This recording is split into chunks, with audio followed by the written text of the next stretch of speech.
serait le moment de prendre une gorgée de vin. Oui. Bien, en fait, à la fin de la chronique. Oui. Il nous fait tout le temps patienter. Hein? Oui, exactement.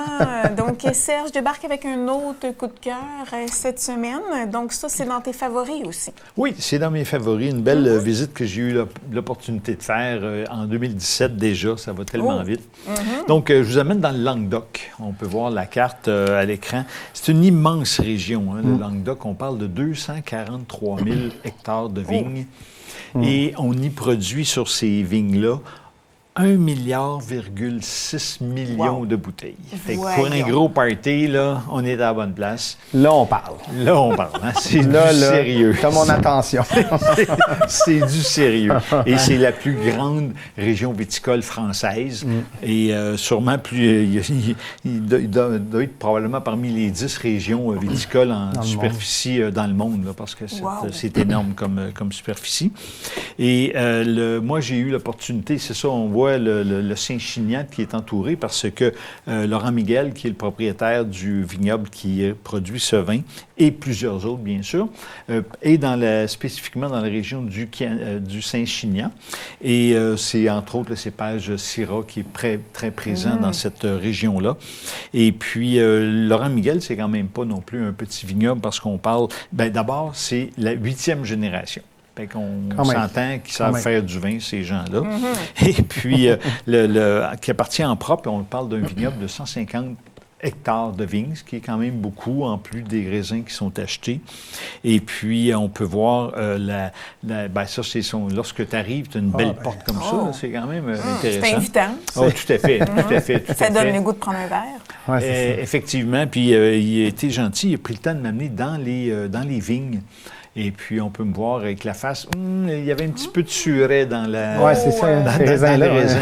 C'est ça. C'était pas tout à fait mûr. Mais on peut voir les vignes qui sont très bien entretenues, en pente aussi. Ouais. Donc, c'est vraiment une très belle visite. Et puis, j'ai aussi été très impressionné lorsqu'on est arrivé parce qu'on avait des immenses cuves en inox à l'extérieur. Ça, c'est plutôt rare dans les vignobles français. Oui, c'est vrai.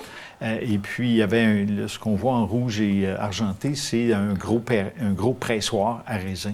Donc, c'est immense là, comme installation. Y a-t-il une raison, je m'excuse, y a-t-il une raison qui fait ça dehors? Ou, la température le permet. C'est là-bas, hein. Et puis, c'est toutes des cuves thermorégulées. Donc, il y a la température qui est contrôlée à l'intérieur des cuves. Et puis, c'est une question de quantité de produits, parce que c'est ça, je l'ai-tu mentionné, 1 million de bouteilles? Oui. Juste lui, hein? C'est quand même... juste lui, c'est ça. Oui, c'est ça, juste lui sur le 1 milliard 600 millions. Donc, c'est quand même une très grosse... Oui, ça prend beaucoup de raisins, donc des installations. Puis, en étant comme ça évite aussi d'avoir à bâtir une bâtisse au-dessus de ça, des murs et tout ça. Bâtir une bâtisse, oui, c'est ça, c'est bon. C'est bon. Et aussi, en plus de ces cuves en inox, là, on a aussi des cuves en béton. Et puis, ça sent bien. Oui, voilà. C'est ça aussi en béton. C'est immense. Il y a du vin à l'intérieur de ça. Absolument. Mais c'est comme des gros vigniers, mais en béton. Oui, on peut. Le terme cuve de béton, c'est mieux que vignier, mettons. Mais c'est la première fois que j'entends ça dans le béton. Ah oui? Non, c'est pas la première fois que j'en vois. Mais à l'intérieur, évidemment, il est recouvert d'époxy végétale. Et puis, ça permet de conserver les vins. On voit les grosses portes. On voit aussi parce que les portes, c'est pour nettoyer la cuve lorsque... Il faut nettoyer ça comme n'importe quelle autre cuve. Et puis, on voit aussi un genre de robinet pour vider justement la cuve, pour la transférer dans d'autres cuves pour pouvoir faire les assemblages, ce genre de choses.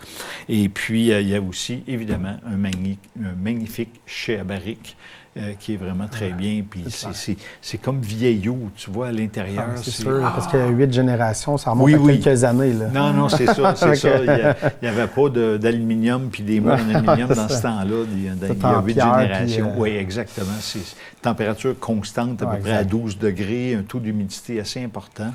Donc, des conditions idéales pour faire vieillir les vins. Et puis, là, justement, un des nombreux vins qu'il produit, c'est un vin qui est à la SAQ depuis un grand bout de temps déjà, Casalviel. Et puis, c'est un assemblage de 2 cépages typiques du Languedoc, soit de la Syrah, 70 % ainsi que de la Grenache à 30 % Et puis, bien là, on peut voir qu'on a un vin quand même beau rubis, moyennement intense comme couleur, mais au nez, très invitant, des fruits noirs, des fruits rouges.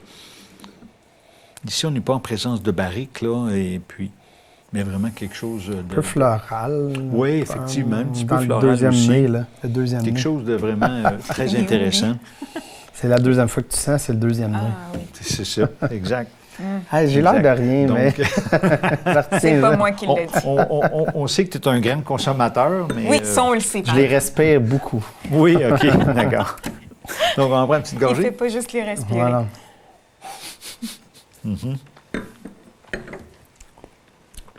Donc, Ah, en ben ouais. bouche, une très belle bon. acidité, une belle fraîcheur. Ben ouais.